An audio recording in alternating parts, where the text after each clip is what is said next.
നമസ്കാരം, പ്രവാസി മലയാളിയിലേക്ക് സ്വാഗതം.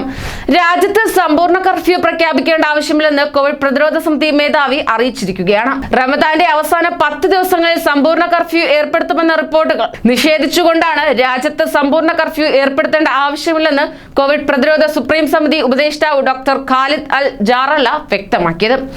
രാജ്യത്ത് പ്രതിരോധ കുത്തിവയ്പ് അതിവേഗത്തിലാക്കുന്നതിലൂടെ രോഗപ്രതിരോധ ശേഷി വർദ്ധിപ്പിക്കും. ജനങ്ങൾ ജാഗ്രത പാലിക്കണമെന്നും വിദേശി സമൂഹങ്ങൾ പ്രതിരോധ കുത്തിവയ്പ്പിനായി മുന്നോട്ട് വരണമെന്നും ഡോക്ടർ ഖാലിദ് അൽ ജാറല്ല അഭിപ്രായപ്പെട്ടു. അതേസമയം കുവൈറ്റിൽ കോവിഡ് പ്രതിരോധ കുത്തിവയ്പ് അതിവേഗത്തിലാക്കാൻ സർക്കാർ തീരുമാനം. 2 മാസത്തിനുള്ളിൽ രാജ്യത്തെ 70% ജനങ്ങൾക്കും കോവിഡ് പ്രതിരോധ കുത്തിവയ്പ് പൂർത്തിയാക്കുന്നതിനാണ് നീക്കം.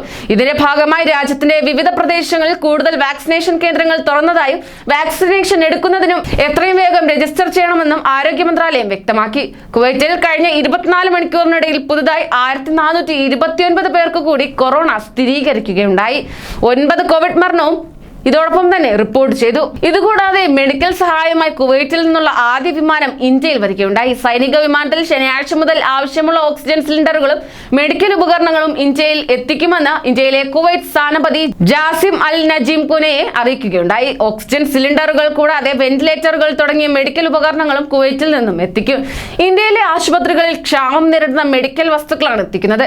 ഇന്ത്യയുമായി നിലവിലുള്ള പരസ്പര സഹകരണ പദ്ധതികളുടെ ഭാഗമായിട്ടാണ് ഇപ്പോൾ മെഡിക്കൽ സഹായം എത്തിക്കുന്നത്.